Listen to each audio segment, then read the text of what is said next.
Relations Committee meeting to order. We do have a pretty full agenda today. We've blocked off about an hour and a half to start this conversation. But I expect it to be an ongoing conversation. It's going to evolve as we sort of, God bless you, Thank as you. we sort of talk through some of these things and, figure out, sort of how to make use of this committee as a way to build better connections with the community. Um, so with that in mind, I am going to turn the meeting over to Dr. Seelig and Dr. Mead to run down today's agenda. Thank you, Kate. All right. So we have a pretty packed agenda today. There's only 4 items, but they're 4 very big items. So the first one is going to be an overview of the Danbury Family Learning Center. Then we're going to talk a little bit about some ideas that we've had, some brainstorming ideas for fundraising. We'll be talking about some upcoming community outreach events that we're planning for the board. And then lastly, we'll talk just about some general community updates and some plans for our next meeting. So the first item on here, the Danbury Family Learning Center, and you'll see how these things all sort of link together. As we start talking about fundraising and collecting donations, we're going to need a mechanism that sort of collects these things, that keeps track of everything, that makes sure the dollars go where they're supposed to go, that files the tax filings as appropriate. So we thought it was a good time, since we already have one organization that is sort of teed up to do this. We thought it would be a good time to talk about the Family Learning Center to see if that is going to be the right mechanism for us to start collecting donations and doing fundraising.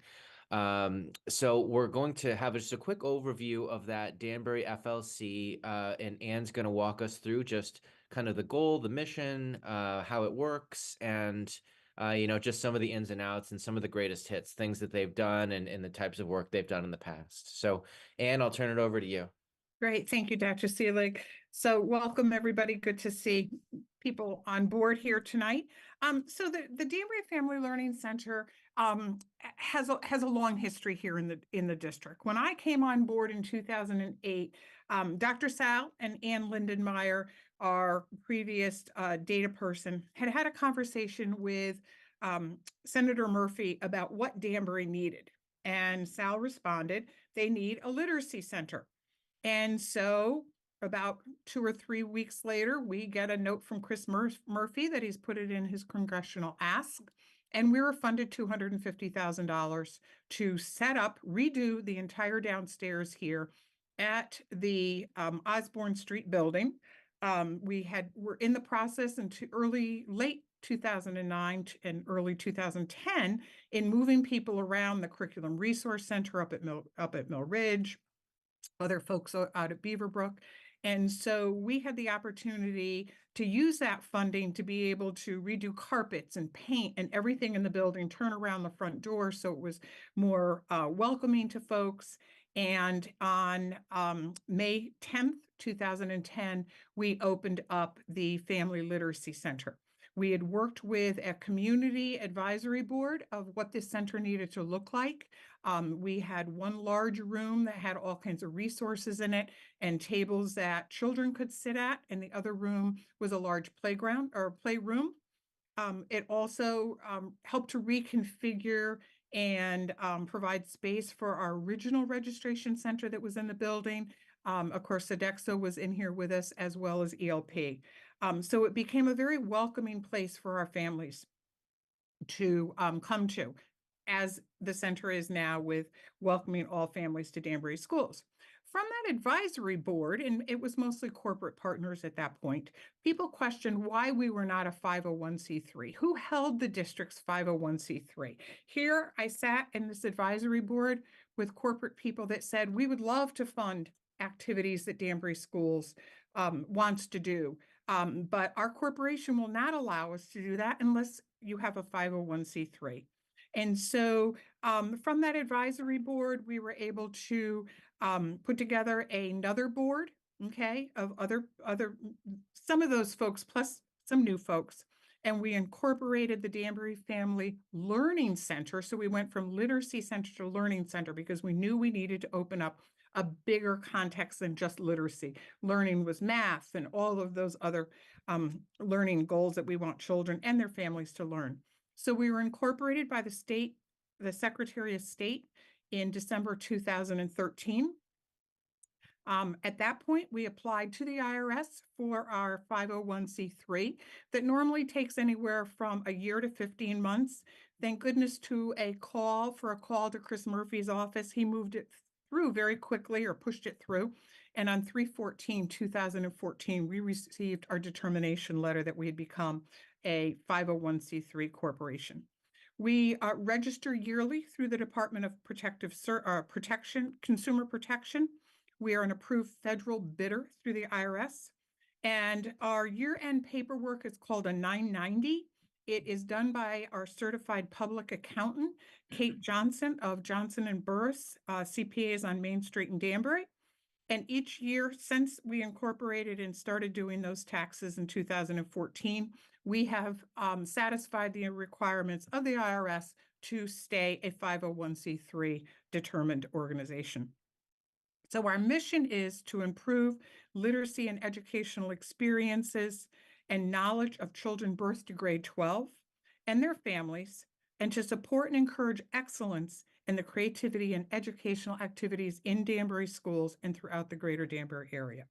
So why is a 501c3 really, really important? Is because when a company gives you materials, funds, provide services, or whatever, they need to take a monetary deduction on their taxes.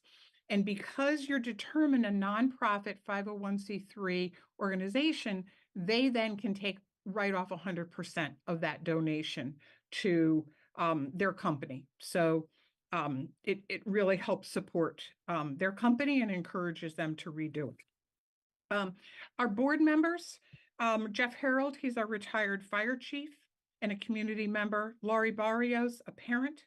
Megan Duffy Knight, she is a retired DCF social worker and now a private practitioner. Holly Robinson, who is, of course, an attorney and a parent here in our district. Carmen Prybrinski, she is a parent educator and parent of a child in Danbury. Recently joining the board just prior to the election here for the Board of Ed, Rich Janelli has come on board, and Shirley Rickard, who is an assistant principal and head of ESL for Bridgeport Public Schools and a Danbury community member.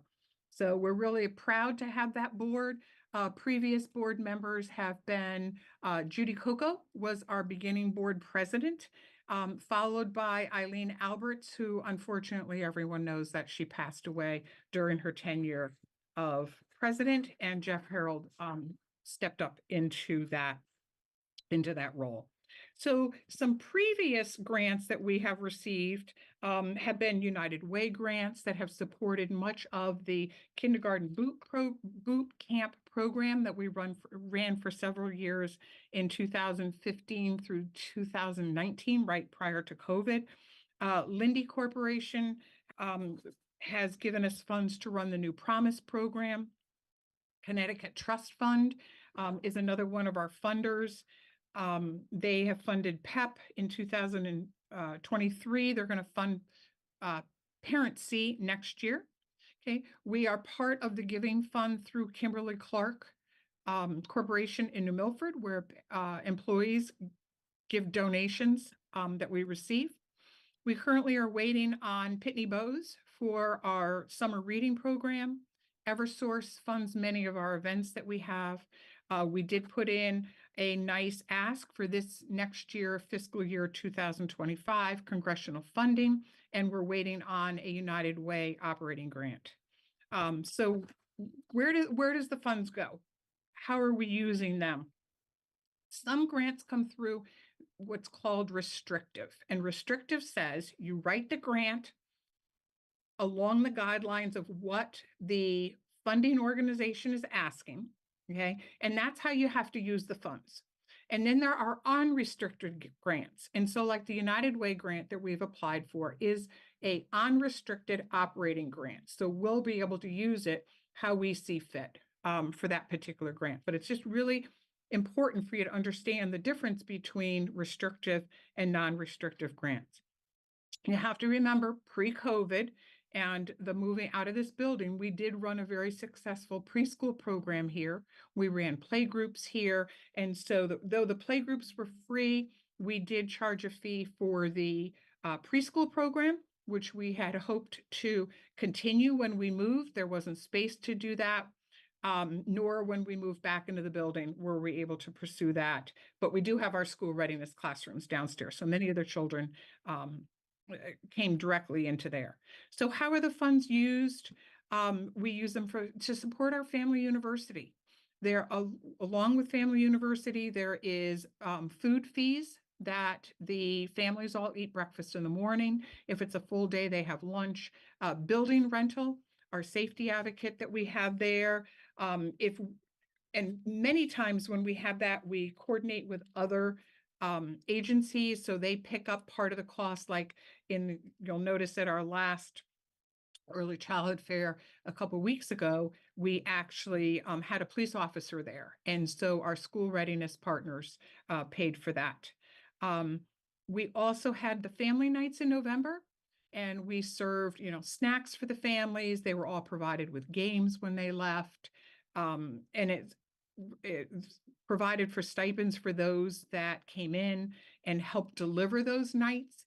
It paid for any of the outside contractual people that we had present those nights. It also pays for some of our liaison training that our liaisons in our schools receive. We've really been happy with the level of training that we've been able to give those liaisons. It provides for the wages and benefits of our assistant director, provides for Parent C and PEP, as I talked about. It also has helped us start our new food pantry here, that's here in the center upstairs here now for families.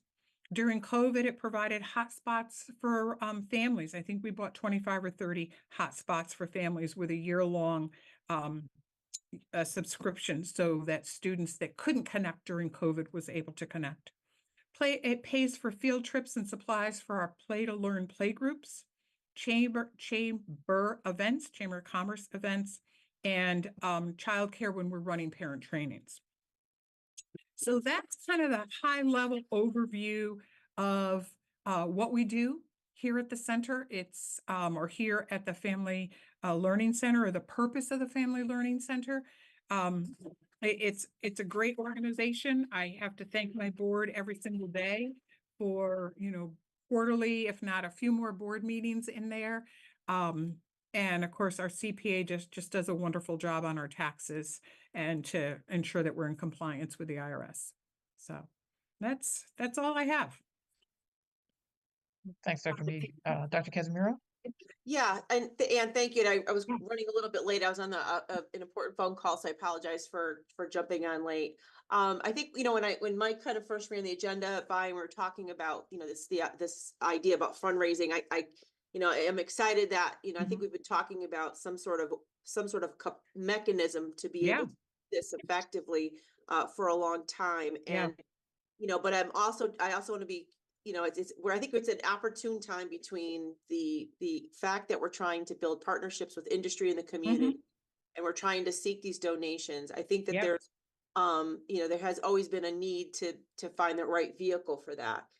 One of the things, I'll just put it in the chat, that I wanted to raise was the idea of that there's a community organization that we would love to model after, and it's called Pencil. So when we came back from Nashville, that was one of the most impressive components about what Nashville Public Schools had going for them, was that there was this, separate entity from the school system that was organizing on their behalf and working every channel possible to bring money into the school. Absolutely. And, I think it's going to be important for us to find the proper mechanism to do that. I think the Family Resource Center has done amazing work.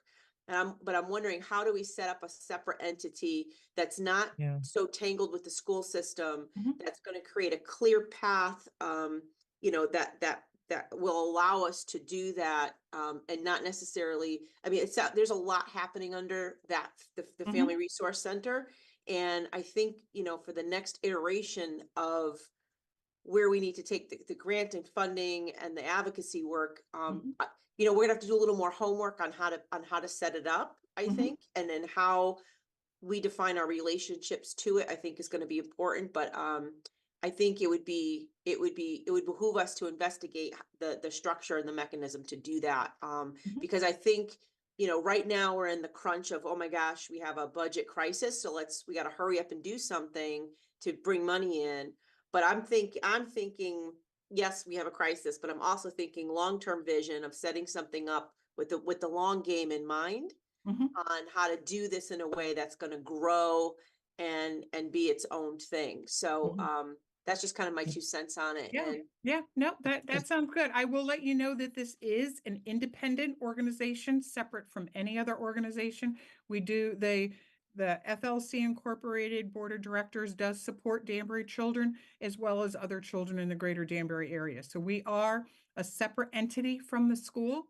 It landed up that we chose not to hire an executive director right off, because then you cut into all your funds. yeah, And they're spent on, having an executive director. So I have worn the hat of a volunteer director throughout all these years, but this is an independent agency or independent organization from the school system. So I just want to make sure everybody's really clear on that. Yeah. okay, thanks.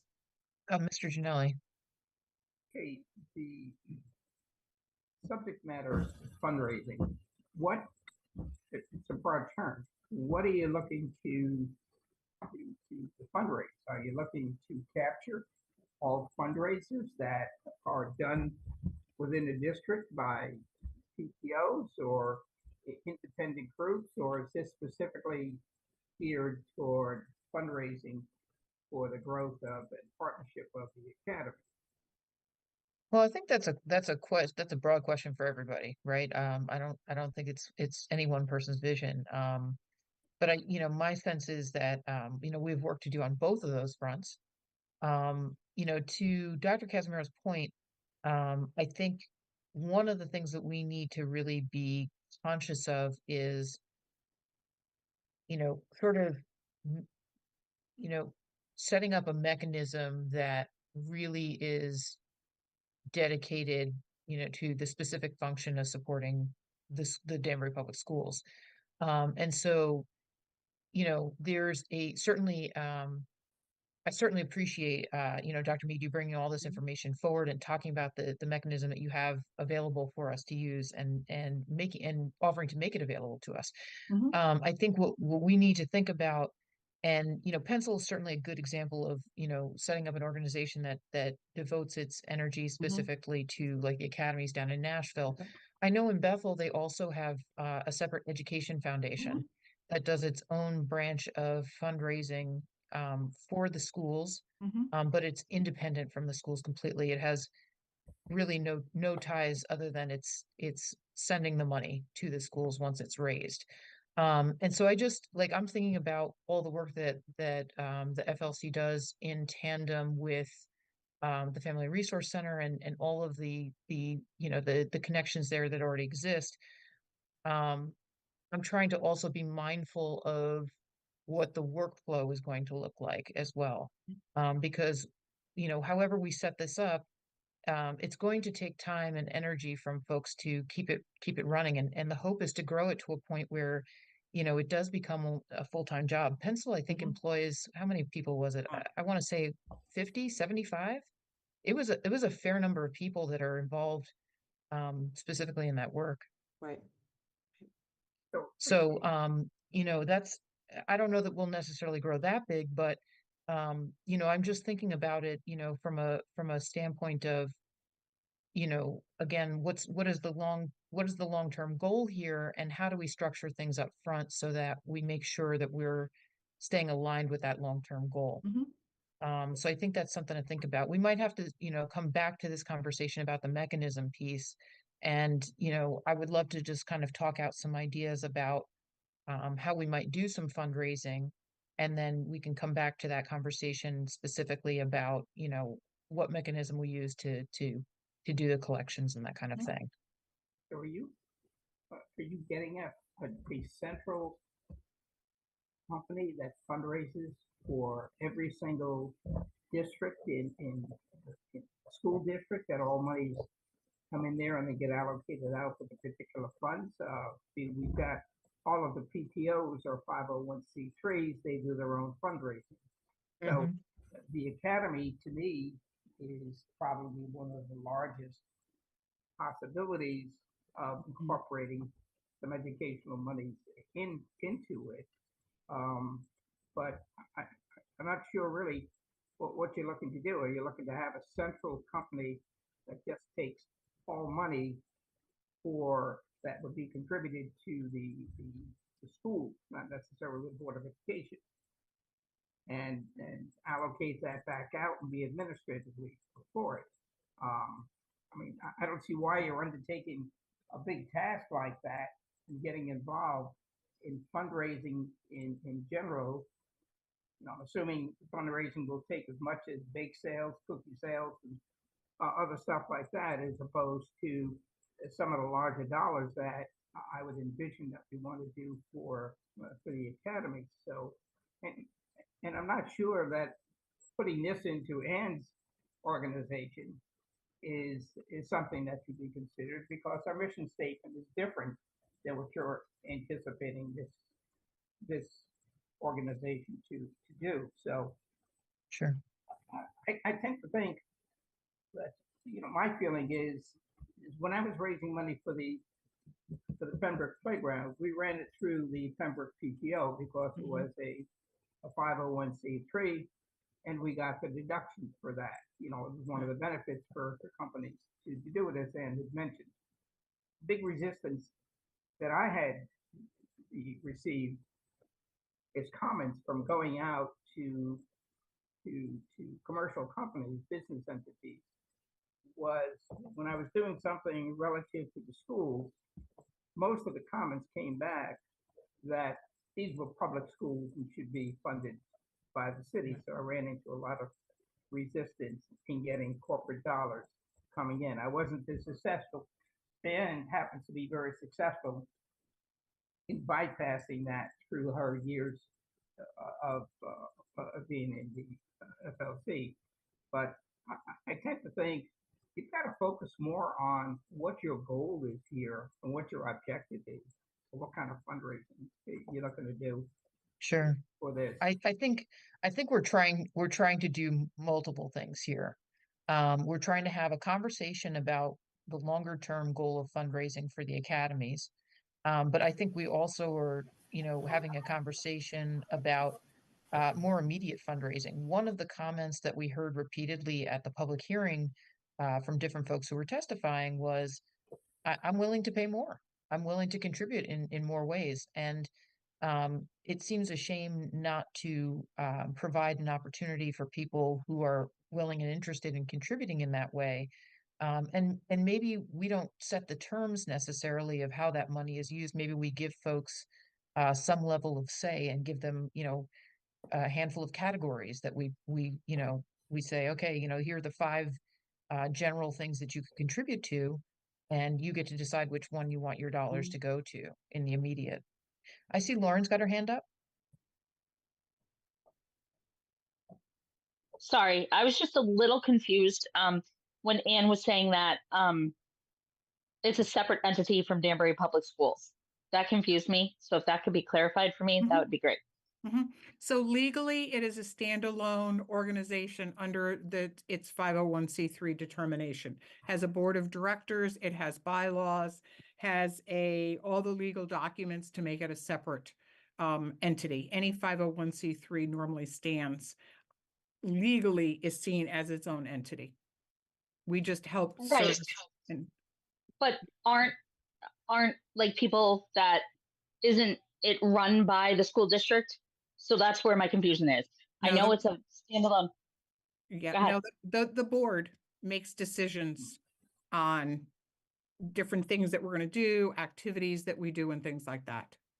Yeah. So that the school districts, The school district has no oversight of all these programs and stuff, Kara, is that correct? I'm so confused.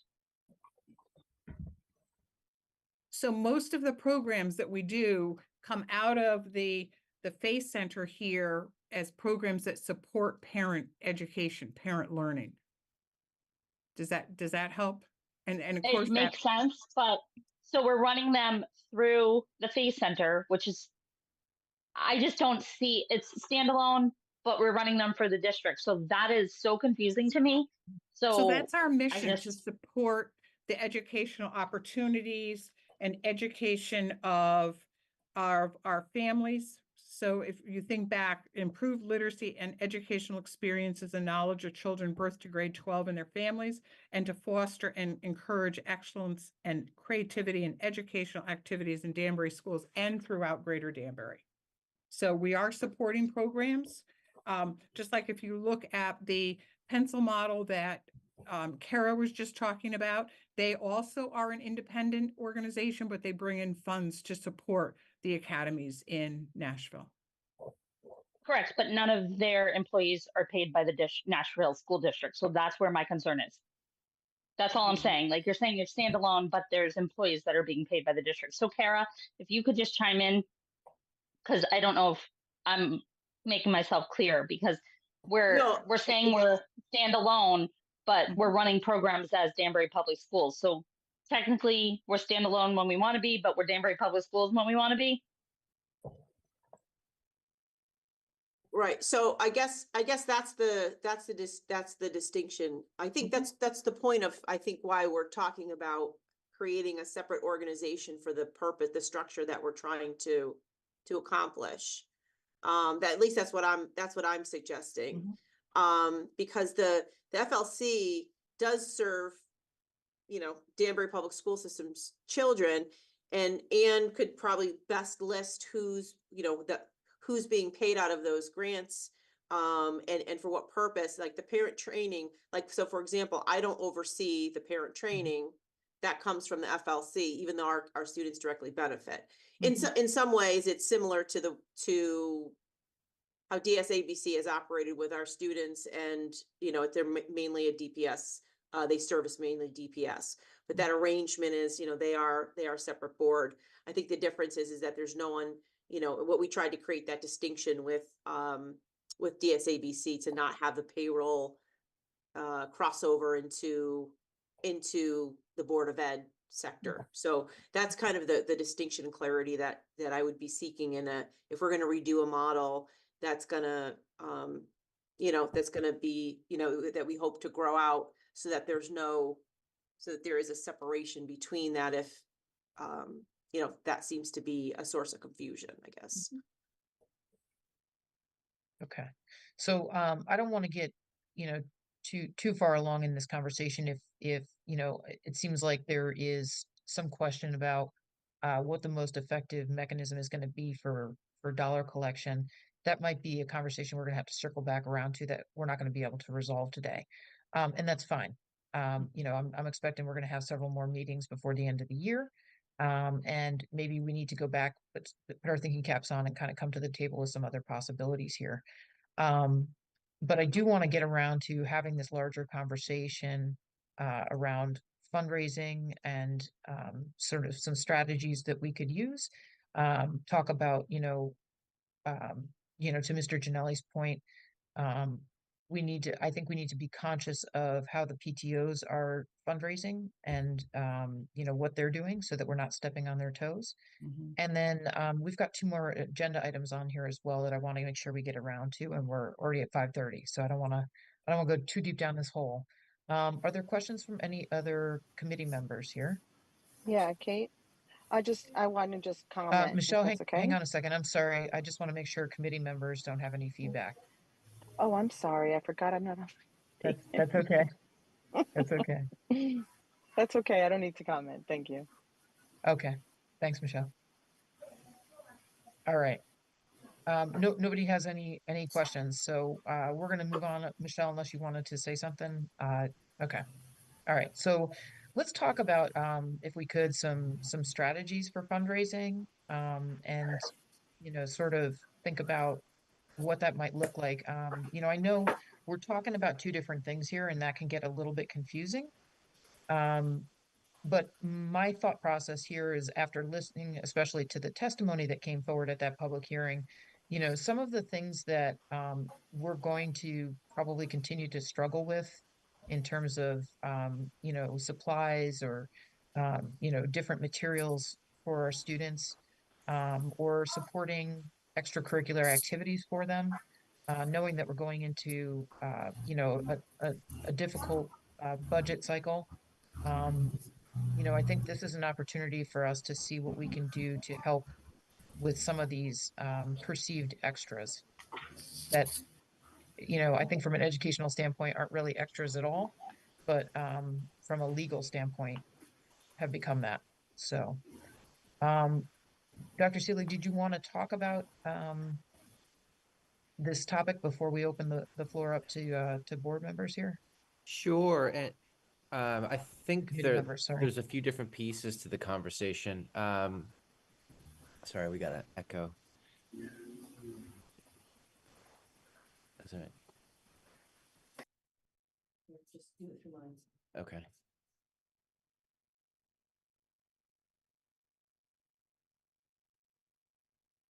Again, do it again. Can you still hear me? Yes. Okay, great. So there's a few different pieces to this, and as Mr. Gianelli and several others pointed out, right, the mechanism for collecting, but how do you get money going into that collection mechanism in the first place? So there's a few different pieces to this, and one thing I wanted to share was we're starting to explore ways to have an online donation site. So you know, certain individual schools have done things like, you know, GoFundMe's and things like this, but it's kind of a little sporadic, and it gets hard to control, and they'll buy certain technologies that don't, you know, coincide with the systems that we have, and they don't meet our specs. So it's really something that we want to bring under one roof. So one of the ideas that we've been exploring, and I'm going to share my screen here, is inspired by the donation site at Ridgefield VNA. Oh. And this one here.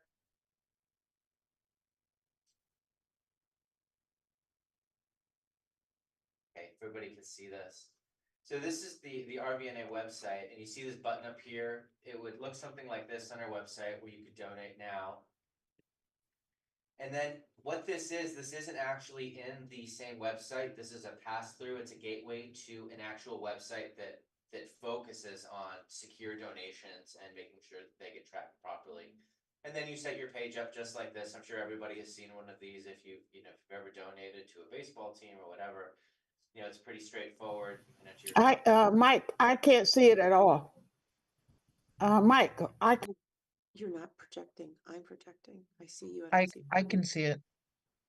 Okay. I Yeah, I cannot see see it. it.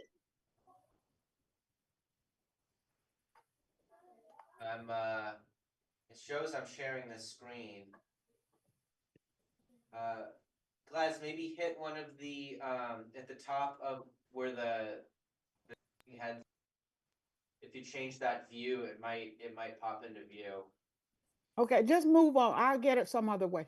Just move. Okay, I'll send you a link to it afterwards too. Okay. Okay.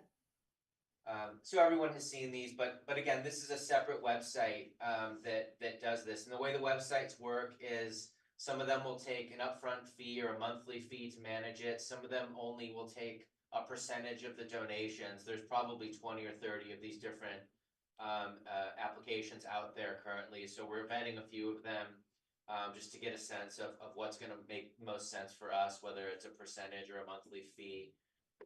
And then we could have something on our website that would pass through. So kind of at a high level, that's one of the things that we are exploring.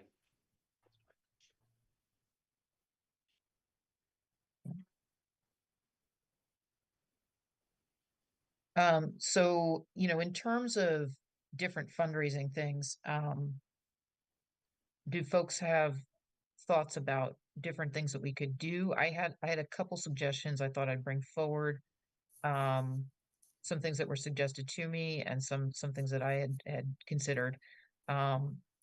there's an idea of this like a handprint wall, which could be individual donations, um, where we're sort of like asking folks to make an educational investment. And that might be like a higher ticket item, looking for individuals who might be willing to make, a donation of, a few $100s or more, to have like a handprint on the wall, of a school or something of that nature. Um, I think it might be worth considering, um, having a raffle or an online auction. And you could do, instead of items, which might compete with some organizations, like I know the marching band does an auction every spring. We could do things that were, a little bit more experiential, like you could do a ride to and from school in a police cruiser, or lunch with the superintendent. Some experiential things that also are, tied to the educational space, that, you know, uh, families or community members could bid on. Um, and then, a district-wide pajama or hat day. I know some schools will do that on an individual level, and so students will pay, $1 or $2 to be able to wear a hat or to be able to wear their pajamas to school that day. Um, those are just a few things I'm tossing out, but, basically, I think as a group, we need to really think about how we can get folks who are willing, ready, and able to help support our schools, to give them the spaces to do that. Um, it might be in part just setting up this donation form, um, but it might also be, are we going to think about having some kind of gala or something of that nature? If we're able to get a foundation piece together, which I know that the uh, Mayor Boughton had put together a foundation at one point, and they ran a golf tournament, and they did fundraising through that golf tournament, which they used to then provide payments to, I don't know if it was to teachers directly or people applied with projects. But something like that, I think, would really benefit us. So I'm going to open the floor now and ask for committee members to make any suggestions or talk about any strategies they think that we could use to build up some fundraising opportunities for our schools. Kate, I know they still do the Mayor's Cup golf tournament every year. So I'm not sure where those funds are spent, but that's something to look They into. did dissolve the foundation after Mayor Okay. Esposito left. So I know that that's no longer operational. Okay, so, but they are doing the Mayor's Cup golf tournament this year, so maybe we can find out what that How entails. those funds are being going to. Okay. Yeah. But then also along your lines of the handprint wall, a brick walkway, maybe somewhere at the academy. Yep. Great idea. Okay. And then I just have a question. Having the donation thing on the homepage, just kind of in my mind, is that going to affect any of our schools? Because like if schools are asking for a donation, having that on the homepage, are people going to donate to the district versus the school? Are we fighting against each other? I think we're gonna be Right. in competition. Yeah, point. I can speak to that a little bit. That's a really good question. So I think the idea is that we would just coordinate with the schools and pull everything centralized. In this way, everything is clean for record keeping purposes, tax purposes, and then we would pass it back through to the schools. So they wouldn't have their own anymore, and if they did, it would redirect to our central site. So it would just all be through one single channel, and it would be just a lot simpler and, organizing and just making sure again that, the things that they're getting and requesting are actually, aligned, for example, technology, that they're getting things that work with our systems and things like that. So. Okay. Lauren, I mean, are you referring to, I just want to ask a clarifying question if I could. Are you referring to PTO fundraising, or are you referring to like school fundraising specifically? pretty much anything. I mean, I know like in the beginning of the year, schools will say, help us out because there's a activities fee and there's a PTO fee, not a fee, but there's a PTO event and there's an activity and there's wrapping paper and there's chocolate and then there's a donation button on the home screen. Like, are we just crazy asking for donations anywhere we can? Which I know we need them, right? I know we need the funds, but are we just, everybody just going to put money in the bucket everywhere they go and just be completely frustrated? So, does that, when we talk about like maybe like a larger event, like a dinner or a gala or something of that nature, which I know that there are, again, organizations within our district that are doing things of this nature already. What is your sense as far as that being a competing interest? I think something being a larger scale for Danbury schools, I think that's a great idea. And I think that would be like easily received versus, I just feel like that's a better thing, something more grandiose, because I feel like a lot of the people are competing for the same thing. But I feel like on a district level, a handprint wall, a brick walkway somewhere, a gala, I think are all great ideas, because a lot of people are all doing the little things, but a district, like a major thing, would be a great idea.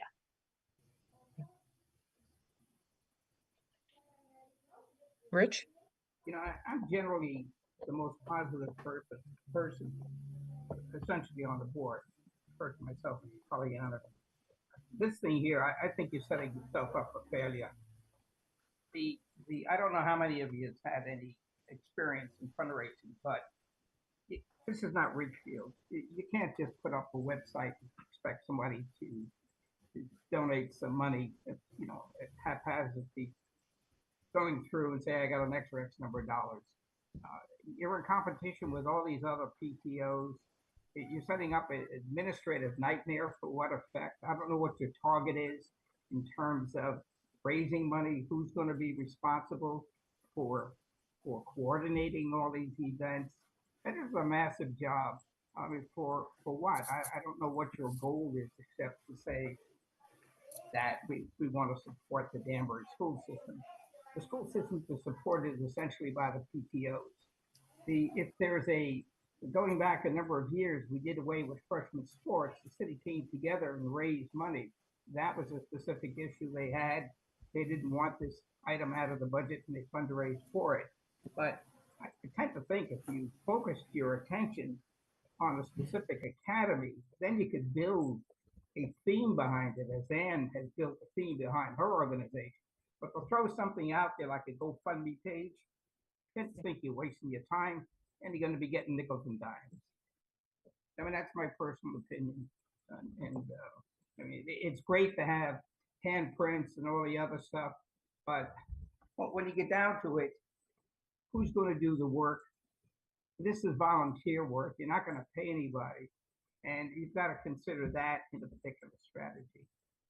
So I see no benefit to this kind of a model that you're looking to do. And I tend to think you'll be competing with all of the other PTOs and organizations in here that want to do their own fundraising and have ways of doing it. So my feeling is that I think would be a plus. Okay. Thank you, Mr. Janelli. I know you've got personal experience here, so your viewpoint is valuable. Okay, so I mean, in this, obviously, this is a tough conversation to navigate, right? As we're having this, in a public space here. But I think, we need to, as a board, I think we're leaders in the community, right? We're elected to this position, to these positions to be leaders within the space around the issue of education. So maybe we need to come back to this conversation as a whole, having, had some of this conversation out, think about it a little bit, digest it, and then, come back to the table, with some new strategy behind it. Because I do think, I certainly appreciate all the work that PTOs do. I think a lot of work falls to them, but to be able to build some momentum around a larger support for the district, and that might be through, an academy specific, entity, a fundraising entity that serves the academies specifically, which eventually would bleed down to the elementary level as we start to incorporate the programming there as well. So maybe that's something we come back to. Are folks amenable to moving on, or sorry, go ahead, Al. I just attached a link to a nonprofit organization that is in Stanford that helping our school system in Stanford. They're very big on, public, with private companies that donating money and all that. That might be something that we might want to take a look at their model and see if we can do something like that. Last year in the fall, they had probably one of the largest 5K runs in Stanford, that they end up getting almost over 800 students from different schools. That's also was a more motivational thing for schools, so building morale amongst competition amongst schools. That's something we can also do, which brings out some of the best qualities in everyone. But I think we as a committee, we should take a look at that model, because it's something that I think we're talking about. It kind of answers a lot of questions that we're talking about. Thank you for sharing that, Al. I'm looking at that page right now, and it says that this foundation delivers direct services in school buildings, like middle school mentoring, math tutoring at the high school levels, early education support. So certainly something worth taking a look at. Mike, can you copy that link and make sure that we get a look at that? Thank you. And I'll put this in the notes. There's another one. So this is Stanford's organization. Norwalk has one called the Carver. It's very similar. They take donations, they fundraise, but they also have direct programming in the schools as well. And they're very, tight with the programming folks in the district. Okay, thank you. We're at about 10 to 6 here, a little past that. So I think moving on to, unless there are other comments from committee members, Mrs. Cooper? Just a comment and my suggestion, and I have been thinking about this, and I called the superintendent. I had a discussion with her, and I spoke to you, because with our budget situation and things that are happening in the district, and I didn't think beyond September, October. I was thinking that as a group, this committee could come up with, and I think I was very clear, a way to help our schools out. And by that, I mean, when a teacher sent a list home with my grandchild saying, I need so many wipes, okay, in my classroom for my hand sanitizer for my kids, whatever we can do as a group, versus sitting around the table talking all the time and trying to hear ourselves flap all the time. Okay, what can we do to support the educational needs of our school district? Maybe it be whatever the PTO is doing. And I came up with the thought about the handprint, footprint, whatever you want to use it. And I saw that as a further on down the road after September, October, if we had considered that or want to consider that as a group.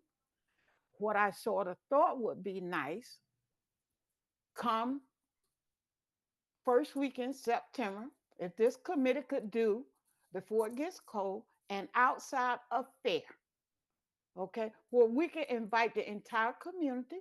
If they want to have a snack or they want to just say hi to the superintendent, whatever, let them do it at that particular time.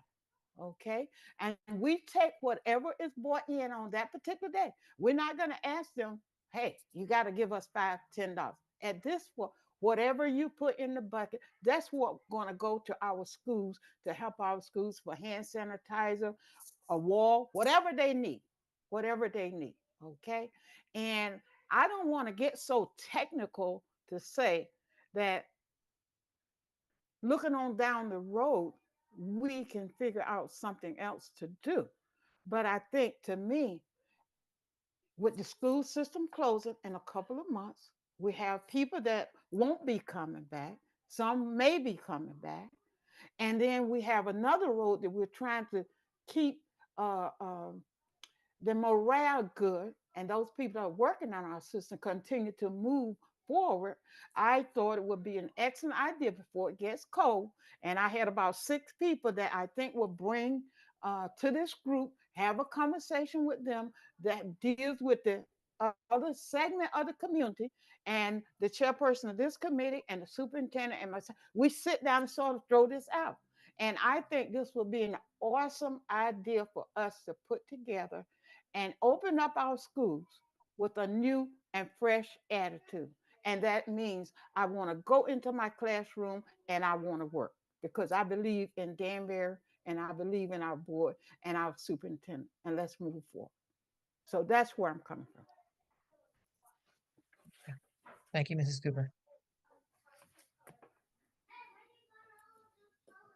So I'm just going to throw this phrasing out there, like a community pledge day, where we have an event and folks can show up and they can give what they'd like to give, or just come hang out and have, some snacks and get everybody to kind of mingle and use that as an opportunity to talk a little bit more about the schools with them.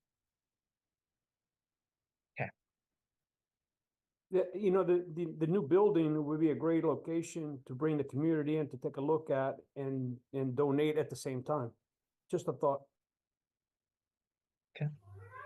Probably need to see where we're going to Great be thought, at. Al. Yeah, a great thought, Al. But the building is not, and it all depends on what time of the day you're trying to get up to that building. And I'm just thinking, because people are very comfortable. And I think about when we had, and I'm sorry, Chippers, when we had the reception for Dr. Sal, the black box theater is nice and flat, and it's easy to accommodate people for this activity. Okay. And I don't have anything wrong with the Career Academy right now, but that was just a thought that rolls off my mind. Okay. Michelle, did you have something? Yeah, I mean, I'm sorry, I got cut off. I lost service for like a couple of minutes there, so I'm not sure if anybody has suggested or I missed some of it. I'll go back and watch the video. But I was thinking maybe something along the lines where the kids themselves participate and the engagement is there with family. You know what I mean? Other than just a pledge day, but like maybe instead of taking it from each PTO, we use it as like somebody composes a song for the new school or does a piece of artwork, and people maybe donate towards those as like something that isn't going to cost the district as much as it's going to show the creativity of our kids and our students and the parents. It's not one against the other. You could put up pieces like kind of like the GoFundMe. We could figure out something, or just maybe something to go along with the opening of the new school in September. I don't know, just a thought. I don't know if anybody was looking in that direction and kind of growing it from within and creating a piece of art as well, right? Or a song or something. Sure. It's a great idea. For engagement. Very good. Thank you. Sure. Okay. Da, da, da, da.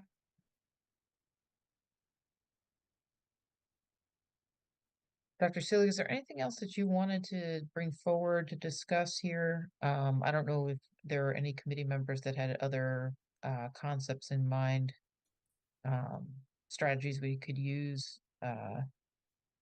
Again, I think, some of this conversation is going to be a longer conversation as we start to talk about the mechanism for, helping the academies get off the ground. One thing I did want to mention, which I thought was really interesting, is one of the things that Pencil does as an organization is to provide a school store that teachers in the district can shop for free at. They have a sizable budget that goes towards the purchase of supplies. And so, that's something that helps support the classrooms directly and gives teachers some freedom of choice in terms of, what materials they want to use and to have. So I just wanted to mention that that's one of the functions that this organization provides that I think is very valuable, and also contributes to this idea that teachers should not be paying for their own supplies for their classroom. So,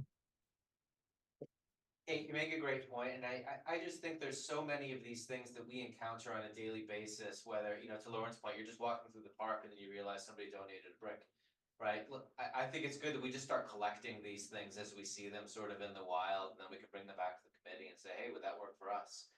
I think some of these are almost tailor-made for us, and other ones probably, to Mr. Janelli's point, might not be the right fit, but, we can keep curating this list and figure out the ones that work best. thank you. Rich? Yeah, what I'd like to do is change it a little bit since the open discussion. I'd like to create a way by which we communicate more with the general public. I get frustrated when I go to council meetings during a public session and have 30 minutes to talk on items on the agenda and basically never understand or never know whether my comments are given attention or what's happening. Similarly, when people come to the board, they have the public session. We hear many, many comments that are made to us with very little response as to what's being done. Is there a way that we can bridge a relationship with the community, with parents, with students, faculty, that we are listening, and there's a way that we can open up a dialogue with them to have a conversation with them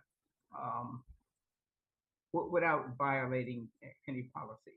I think we're too far apart. We're missing the point of engaging with the public in this community to make them feel that we are human beings and that we're listening to them. I don't want to be put on some sort of a pedestal that a person comes in and makes a statement in a public hearing and walks away and never knows what's happening or what decision has been made. So I think that is something that we might be able to look into to see how we could improve the communications to the general public. The other thing would be as to alert the public as to what the Board of Education does. What's, I don't want to get corny and say our roles and responsibility, but to get out in the community. I was at some functions a while ago, and people had no idea what the Board of Ed does.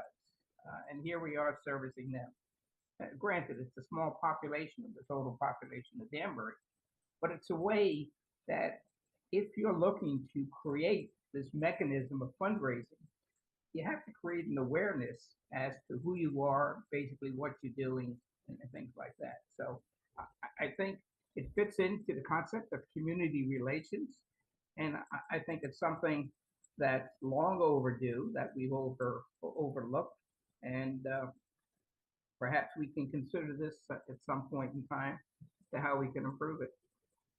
I think that's the perfect lead into agenda item number 3, Rich, which is community outreach events.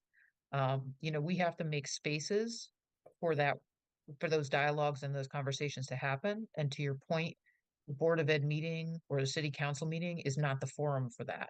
So what do we do? What are we going to do as a group to create spaces where we can have that dialogue back and forth? And I think, one of the things we had to talk about is, we have to do that work with parents and families and community members. We have to do that work with teachers and educational staff, and we have to do that work with students. So, to my mind, we've got 3 different, stakeholder groups that we need to really work on our conversation with and to hear from, so that they feel that they can come to us when they have concerns or ideas. We've had some young folks that have shown up. Some students have come to our Board of Ed meetings lately and done some testimonies, which I think has been exciting from my standpoint, because we've heard some new ideas some things that, you know, they brought some ideas to the table that maybe we weren't considering. And I really appreciated that they were coming forward to have that conversation. But to your point, Rich, that came forward in a public session, and that's not the space for dialoguing back and forth about it. So I guess I'm going to open it up again, to ideas from committee members about how we might create those spaces for these conversations to take place.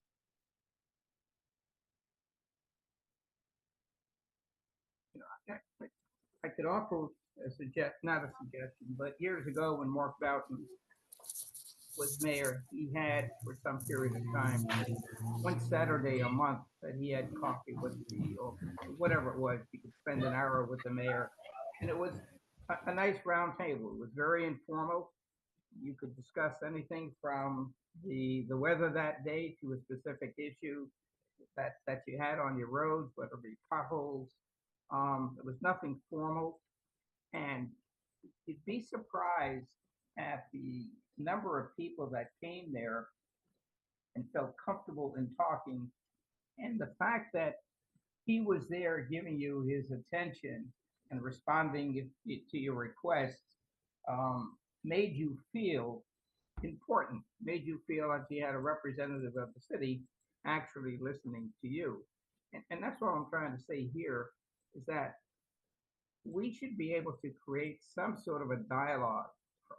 I don't want to use the word meeting, it's too formal, but an event where, whether it be an event, put it that way, where we can have these open discussions without violating policies or procedures or information, so that people get to know us. And if they get to know you, then they're more apt to participate in the events that you want, you're asking them to, because they feel there's a relationship. Right now, I feel that we're too distant. We've got to bridge this particular gap. So, as a specific mechanism, I don't have an answer. It's just a concept, and I think it's food for thought for something for us to work on in doing this. Thanks, Rich. Al,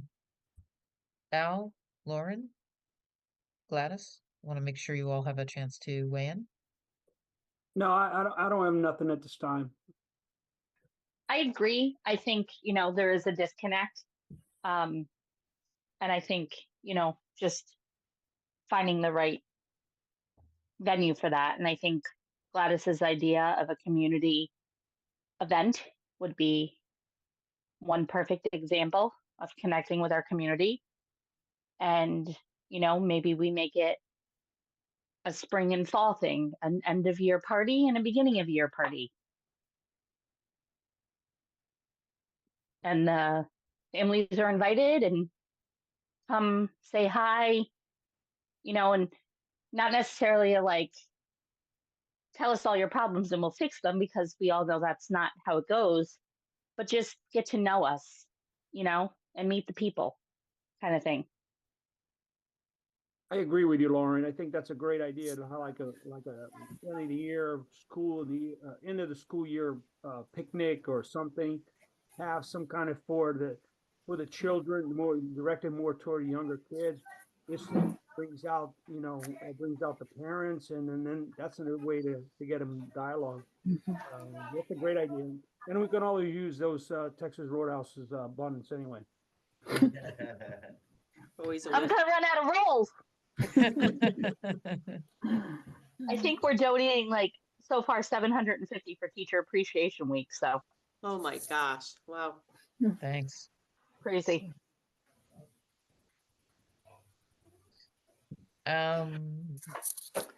Do we want to do, so I love the idea of like a community picnic. I think that's a great idea.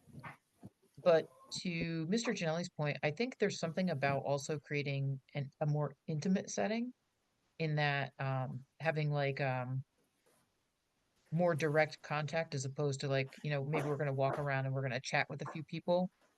That's a different conversation style than, say, I want you to, you know, I'm going to sit down and I'm inviting you to come sit with me so that we can have a conversation about something.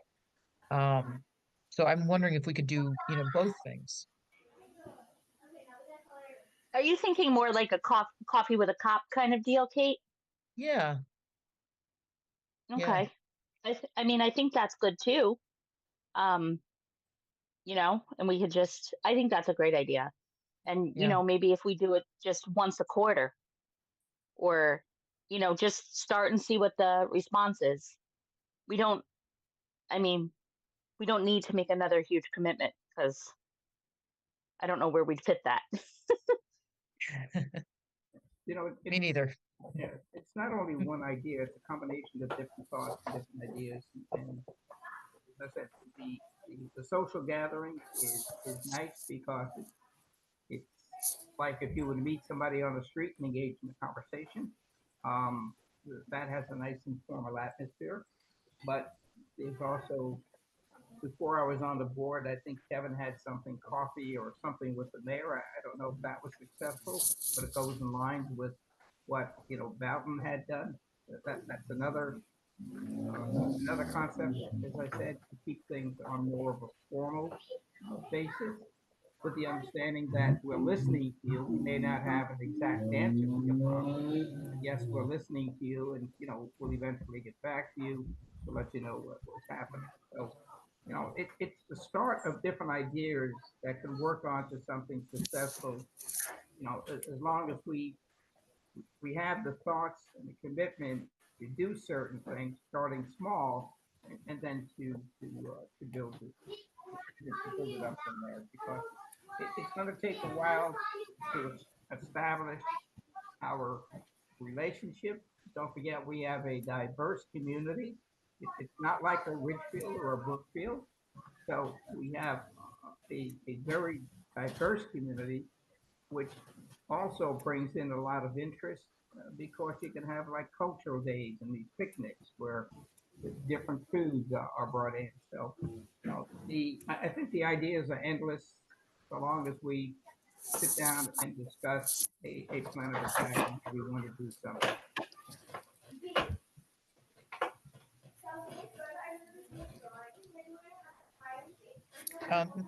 Gladys, did you have something? Now, my question would be, and I don't have a problem with any of the suggestion that has been made. If we're talking about dialoguing, and maybe I'm not hearing this right, um, letting people know or have a dialogue with people when they come before the board, and that can include our young people.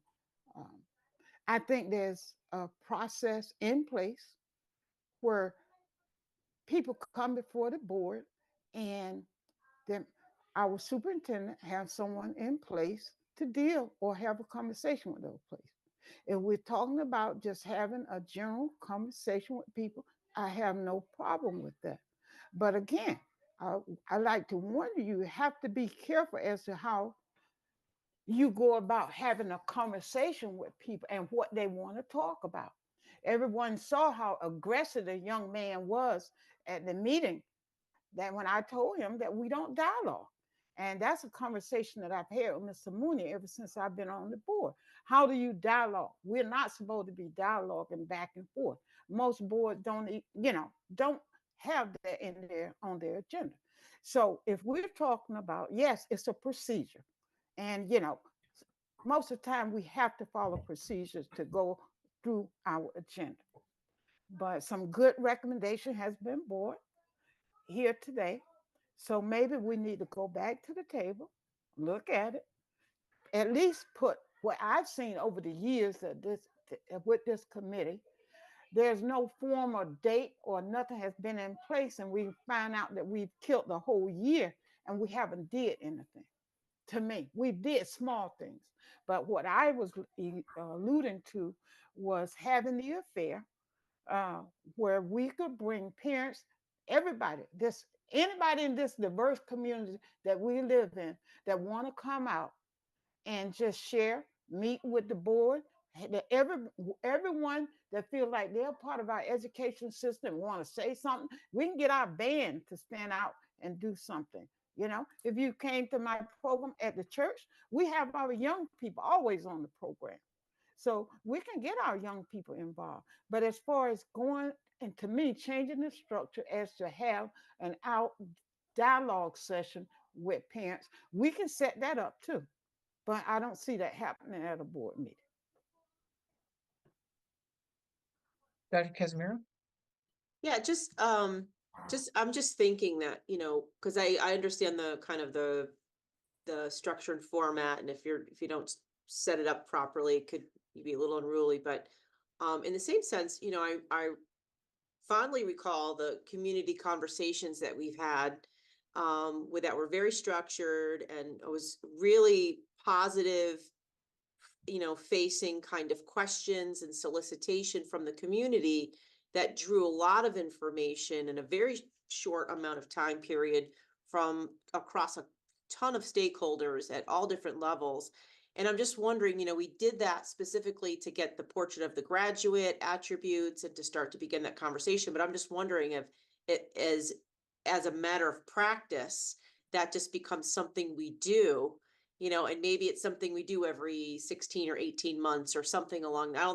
Once a year is, you know, it's a lot to put something like that together, but at least, you know, every other year you have a community conversation, a series of community conversations where it's facilitated so that the conversation always remains, you know, positive facing as opposed to a complaint. You know, it's like, how do we get to a solutions oriented conversation, and how do you structure that so that people feel value, they feel heard, we get to understand, you know, have a pulse on the city on what's happening with where families are at and what they're experiencing and what kids are interested in. And so I think that having a facilitated structured dialogue and just relying on that as a vehicle every year to stay current and to stay fresh and to allow that access, I think would be good.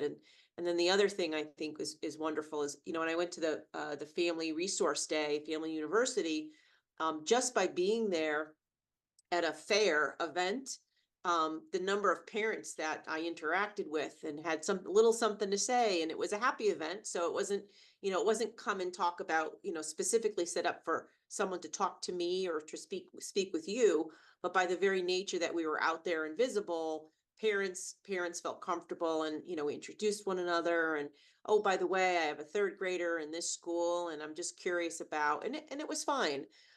So I think those two kinds of things. One, you know, how do we get more parents out to events where we're giving them very, you know, positive information and resources that can help them, and where we can interact with them in a positive manner. And then two, relying on a cyclical structure to facilitate that's facilitated to make sure that we're always in tune with what's happening in the community, and that they can access us as well. They get to know us well on a deeper level. That's a Just good a thought. idea, Kara, with the understanding that as with the portrait of a graduate, there's an ultimate goal and objective. With these meetings, you would have to undertake some sort of a action plan, so to say, based on the consensus of what you felt was important. And if people generally had some issues, we would have to at least offer them a suggestion as to how we were going to change or to respond to their suggestions. I mean, after, you know, people come there and they just talk and you walk away and say, see you next year, you know, it's going on deaf ears. So to your point, I like the idea, but it forces us, which I was getting to, it's to some action plan, which then conveys to the public that we're really listening to them. If I could just respond just back, and then I'll stop talking for a bit. I think that's a wonderful way for the board also to maybe for part of your goals to maybe emerge as you're thinking about what the goals are for, you know, your priorities, that you work some of maybe what you hear into that as what your priorities are as a board. Just a thought. Yeah. So yes. Dr. Seelig? Yeah, I would just add, and several people have touched on this already, but you know, just sort of inverting the process rather than always trying to put something on to get people out to us. If we just sort of tap the organic, you know, social networks that already exist through the board, right? So Rotary, Lions, Kiwanis, churches, temples, wherever people are congregating, let's tap into one or two of those from each board member, and we go out and, they bring a friend, and, you get, 10, 15 minutes or a coffee afterwards or something like that. So, we can kind of think about it from the other direction too. Go to where they already are, rather than, trying to get them to come into, a parent event or something like that. Yeah, I do think that one of the things that, and I'm not sure how we put this together, but we've had a conversation before about a district-wide consolidated calendar. Something where, in particular, would be useful for us as board members to try to figure out how can we try to make sure there's a board member at as many events as possible. For some of the more important ones, perhaps multiple board members. I know that each of us is assigned to be a liaison for one of the school PTOs, but that doesn't necessarily open the door for all of the activities or events that are going on at different schools. So I'm just gonna just put that out on the shelf and figure out, maybe there's some way to pick that up and try to piece together, a unified calendar, or at least to create a contact network so we're getting this information, and kind of try to plan it out. But I do think that would be good because, um, there's nothing better than being at one of these events, whether it's judging for a science fair or whether it's going to a math literacy evening, to organically connect with the families that are showing up to these events, and give them a sense of who you are, and what it is that you're trying to do as a board member in the district, and give them a space so that if they have a concern or a question, they can ask. We can't always give them an answer there, but just to know that somebody's there to listen to the concern and bring it back, can be very valuable.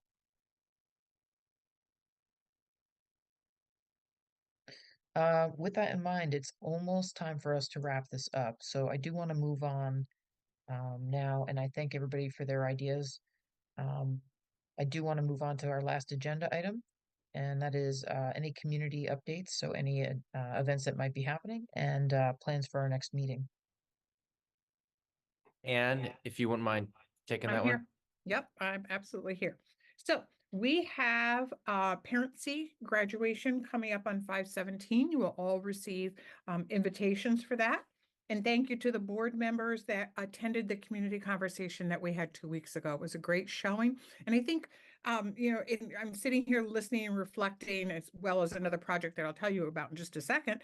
But I'm sitting here and reflecting and thinking about your discussions. And so many of the opportunities that we offer our families, such as that community conversation, was a wonderful opportunity. I hope you share the sentiment with me, for you to hear from the parents and for the parents to hear from you. I think that particular day, there were a lot of relationships made that evening, as well as our early childhood fair. I know every time I turned around, Kara was addressing another family. Kate was there addressing other families, and other board members were there too. I know Al and a few others were there.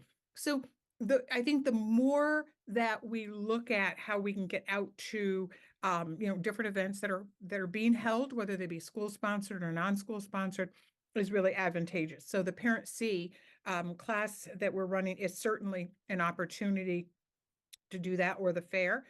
We have a PEP class that is beginning next week, and then we'll graduate along with our EPEP program that we have a partnership with the Continuing Ed, and more details on that graduation that'll be coming up towards the end of the year.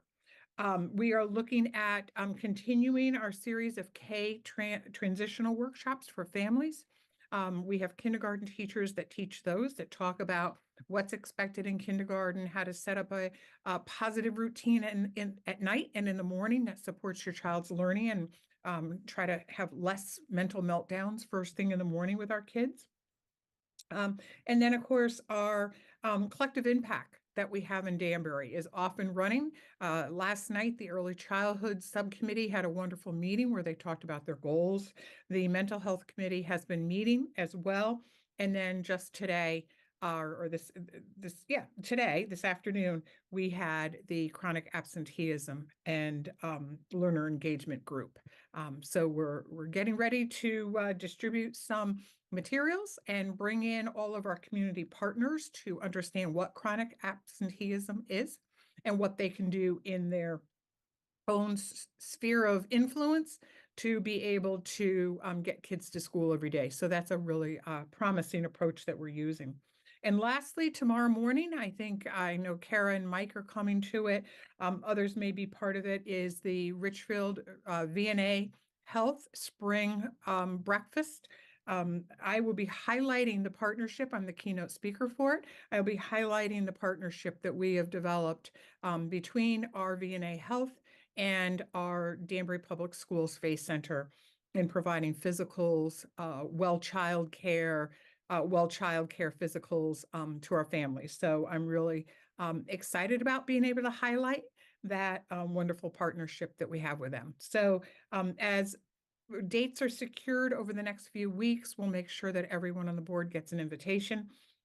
Your participation in these events are just really critical to the things that you just spoke about. So always every other week, we have a food truck that comes to Ellsworth School. We're always looking for volunteers. We have 2 very active student groups that come and help out every month as well, or every week, as well as several different community members. So another way to meet other folks. I know Kate has come out and done a food truck with us. It is definitely a fun night or a fun afternoon for that. Just an hour of your time or an hour and a half of your time. And it's time well spent, and it's a wonderful way to meet our families. So that's it from here. Thank you. Thank you, Dr. Mead. Any questions from committee members? Okay. So in terms of the next meeting for community relations, in between now and then, I'd really, I need to chew on some of this. I think we all would benefit from doing a little bit of deeper thinking about this. And, you know, Rich, to your point, having some specific goals might really help us hone how we move forward. So that is definitely something I'm going to be thinking about, and then I'm asking each of you to think about as well. The academies is obviously one of our large goals, but I think we have other goals in between here and there that we also need to address. So as far as the next meeting, I'm hoping to set one up for May. I know we have quite a few meetings that are going on already, and I'm going to be away for work for a week, which unfortunately falls right in the middle of May. But I will throw some dates out and see if committee members can meet on those days, and we will move this conversation along. All right. Do any committee members have anything else to add before we wrap this up? Nothing? All right. I'm looking for a motion to adjourn then, please. I'll make a So moved. motion. Okay. Thank you. Rich, you'll get the move, and Lauren, you'll get the second. Thank you. Perfect. All those in favor? All right. Aye. Aye. Thank you so much, everybody.